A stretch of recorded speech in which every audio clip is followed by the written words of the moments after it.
My name is Isabel Van Winkle. I'm a senior here at NIU majoring in psychology and women, gender, and sexuality studies. I was fortunate enough to be involved with social sciences research here at NIU through Dr. McCarthy's social psychology lab, where we focus primarily on victim-perpetrator relationships. I think a universal facet of interpersonal relationships in our lives is that we're going to harm one another eventually. We're going to misspeak in our words and offend one another, even in relationships where we're with people we care about. And I think it's really important to be able to work on how to repair those relationships after harm is done. And so we were studying apologies and the way that those can impact the way that people are able to restore the connections that they have after harm.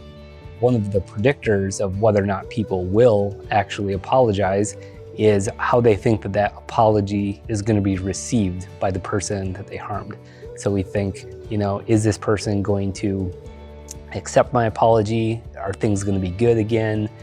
Maybe, they'll say thank you or give a counter apology or something like that. That's basically what her project was looking at, is whether or not our anticipation of how our apology is going to be received, is that related to people's likelihood of saying that they would apologize. So this study that I'll be talking about is called Apologizer Perceptions of Their Transgressions in Relation to Apology Completeness. And we had a survey administered to select Psych 102 students who were asked to recall a time that they had harmed another person in their lives. And then we asked them to come up with an apology that they would give to the person that they've harmed if they were able. We asked participants to rate on a Likert scale of, I believe, 1 through 7, how valuable they thought a recipient would find a hypothetical apology. We found that participants who thought their apologies would be more valuable to recipients were more likely to give a more complete apology. There is a pretty solid body of research that when it comes to these things like apologizing, people misforecast how awkward it's going to be. And what they find is that they kind of build it up in their head that it's going to be this really uncomfortable thing to do.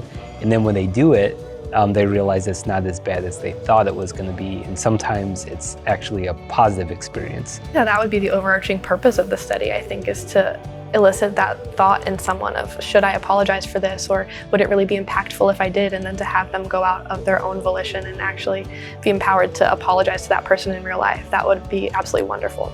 Isabel is a really great undergraduate. So she was always dependable. She was very pleasant to work with. She was curious. She worked independently really well and asked appropriate questions. And I had complete trust with the work that she was doing. I think things like apologies and compliments and victim-perpetrator relationships are often seen as less important than a lot of research that's being done because the results can be less tangible or less definite. But I think that it's so important to recognize that these things are present in almost all of our everyday lives. And so they really are deserving of a place inside the world of research. And I think Dr. McCarthy really showed me what that can look like.